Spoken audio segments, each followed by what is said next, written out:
Hi everyone, it's Ranger Angelina and I am out checking my bird boxes. So I decided to do a live video to show you something that I often receive questions about and I am not an expert on. But I can show you all the tips and tricks on how you can become an expert and how you can look at tracks, document them, and then go home and ID them. There are great resources online that show different depictions of these tracks, so you can match what you saw with the area you were in and figure out what species were being seen. The thing with tracks is sometimes you find beautiful ones that are perfectly imprinted. You can see every digit and possibly nails and the gait and everything. Other times it's more of a mystery where you have to piece together clues and you feel like you're on Scooby-Doo, trying to look at every little tidbit of information that the dirt is providing you to discover what animals you're seeing. Often when you're out hiking, you might not see the animal for yourself. Most animals want to stay hidden. Some are nocturnal, others are just well camouflaged, and so you have to look for signs of the animals around you. And I'm at a spot that there's some great mud. That's something you'll only hear a biologist say, but there is some prime mud for tracks, and I have several. So like I said, I'm not the best in the world, but I've learned how to take pictures and what to look for so that I can become better. And so that when I go home, I can use my tools to see what species are around. So I'm going to flip the camera for you and I'm going to show you what we're dealing with here today. So the first one we're going to look at is the very rare species you all have probably never seen. It's the Canada goose. Quite the obnoxious creature to most people. And that is this three-part here. So you might think of just mammals having tracks, but birds do too. Even like tiny little mice have tracks, and you might see like a slug trail. There are all kinds of things that leave behind clues that they were there. So we'll start with this because these are well maintained in this mud. And so here are some things we're looking for. One thing that people often fail to record is the relative scale.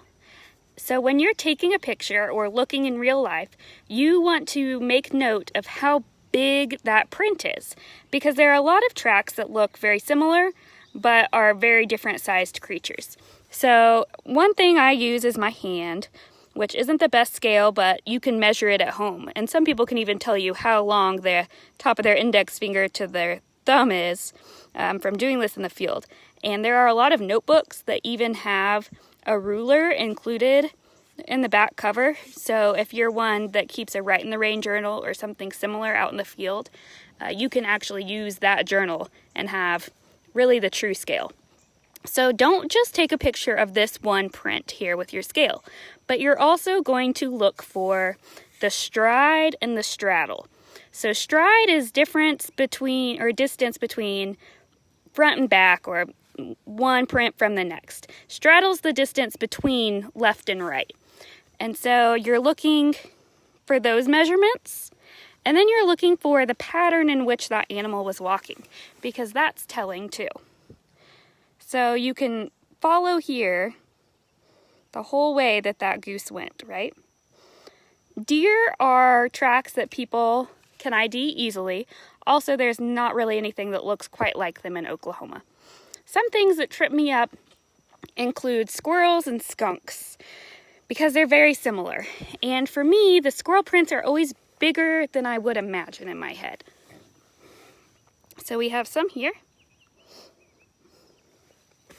And I think these are squirrel, but feel free to correct me. Hunters are often very good at identifying tracks, and I have little hands. And let's look. Some of my favorites are beaver. So there are certain animals that their front and their back legs look completely different. And the beaver is a great example of that. So here's some more tracks right here. And the beavers, their front almost looks like a raccoon, where you can see their whole hand, and then their back is like a big paddle. So look at these. These are what I think might be beaver. I also know that we have beaver right in this area, but it could be otter. I don't know. I always want it to be the coolest thing, just like birders. You always want it to be the most rare, elusive thing. You never want to settle for something plain. Let's look in here. Here's an interesting one.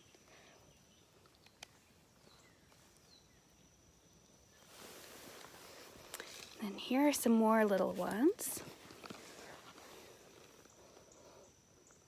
You can see how tiny these are. And I saw something else interesting earlier. Let's see if I can find it again.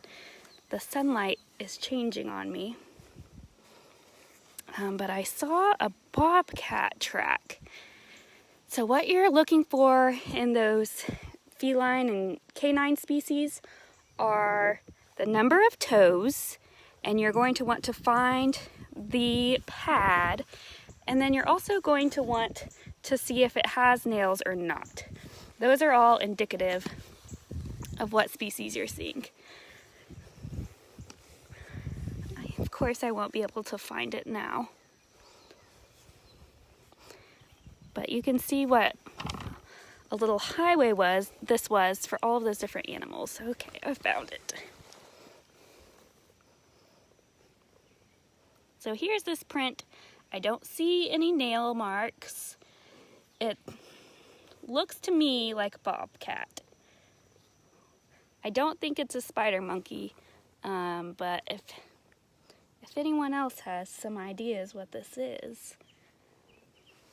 And here's these other ones.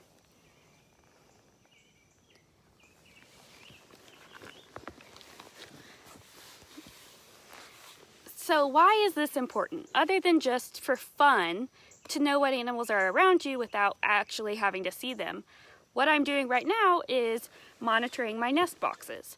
So if one of my nests is depredated and I find raccoon tracks all around it, I am going to guess that it was probably raccoons that ate the eggs. The same thing with squirrels. So by looking for all of these signs, you can tell.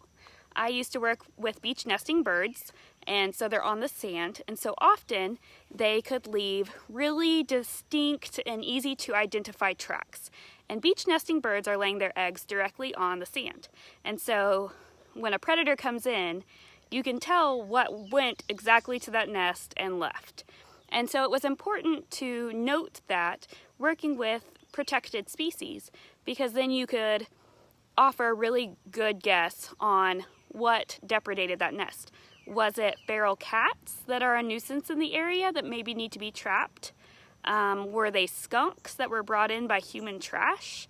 And so we would record all of those tracks beforehand, and then if the nest was depredated, you could guess, even if there weren't tracks that day, that the tracks leading up to the incident offer you a clue as to what species depredated that nest. Oklahoma Department of Wildlife Conservation put out a really cool poster years ago about animal tracks in Oklahoma. So hopefully they put out another one soon, because it's a really good guide to study. And looking at those tracks tells you about that animal's lifestyle. How have their feet evolved for how they live their life? Where they live, what they eat. So for example, a beaver's hind feet that are webbed for swimming, species that have nails or not, and like even a rabbit, its big hind feet versus its smaller front feet. And so looking at those and cueing into those clues that evolution has shown us about where that animal lives and what it's eating and what it's doing. Obviously, I need to get better with my tracks, and maybe I should carry around a little track guide, but maybe ODWC will make a pocket-sized version of their poster for me. I know the right people that we need to put on that. So what I'm saying is, if you are taking cool track pictures in the woods, don't send them to me. Google it. We'll learn together. But It's a great way to see what species richness you have around you without having to trap them, without having a game cam, or without having to see them or photograph them yourself. It's what we call old school biology. Thanks for tuning in, and hopefully you all see some cool tracks like I did soon.